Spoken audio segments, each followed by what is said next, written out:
کیا آپ جانتے ہیں کہ کچھ امریکی پریزیڈنٹس کو انگریزی زبان میں نئے لفظ ایجاد کرنے کا اعزاز حاصل ہے؟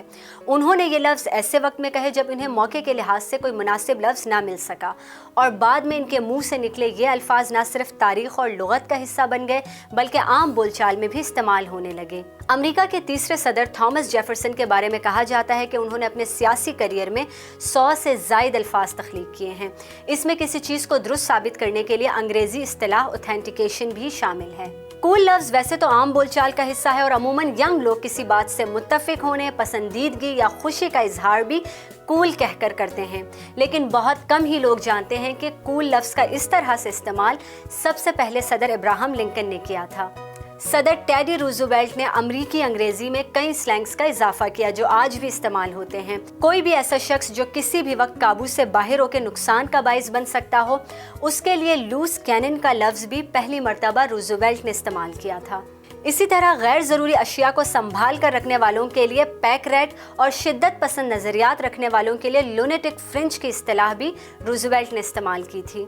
اگرچہ اپنی انتخابی مہم کے دوران صدر ٹرمپ نے امریکہ فرسٹ یعنی سب سے پہلے امریکہ کا نعرہ لگایا تھا، لیکن کہا جاتا ہے کہ سب سے پہلے یہ نعرہ 1915 میں ووڈرو ولسن نے لگایا تھا۔ انہیں امریکہ کے ساتھ انگریزی قواعد کے مطابق دی نہ لگانے پر تنقید کا نشانہ بنایا گیا تھا۔ ان کے بعد آنے والے صدر وارن ہارڈنگ نے امریکہ کے بانیوں اور آئین بنانے والوں کے لیے فاؤنڈنگ فادرز یعنی بابائے قوم کا لفظ استعمال کیا تھا۔ الفاظ اور اصطلاحات کے علاوہ امریکہ کے کئی صدور نے ایسے فقرے کہے جو پرووربز یعنی ضرب المثل بن گئے۔ امریکہ کے 33ویں صدر ہیری ٹرومن کا یہ فقرہ بہت مشہور ہوا کہ if you can't stand the heat, get out of the kitchen، یعنی اگر آپ گرمی برداشت نہیں کر سکتے تو باورچی خانے سے باہر چلے جائیں۔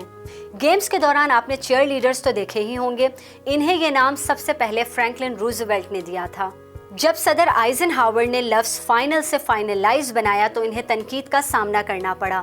اخبارات نے لکھا کہ صدر کو فائنلائز جیسے الفاظ استعمال نہیں کرنے چاہیے، یہ درست انگریزی نہیں ہے۔ جارج ڈبلیو بش نے کسی معاملے پر حتمی فیصلہ کرنے والے کے معنی میں اپنے لیے ڈیسائیڈر کا لفظ استعمال کیا۔ صدر براک اوباما نے کسی منصوبے کے آغاز کے قریب ہونے کے لیے شول ریڈی کی اصطلاح دی جو اس سے پہلے کبھی نہیں سنی گئی تھی۔ شول یعنی بیلچہ اور ریڈی سے مراد تیار۔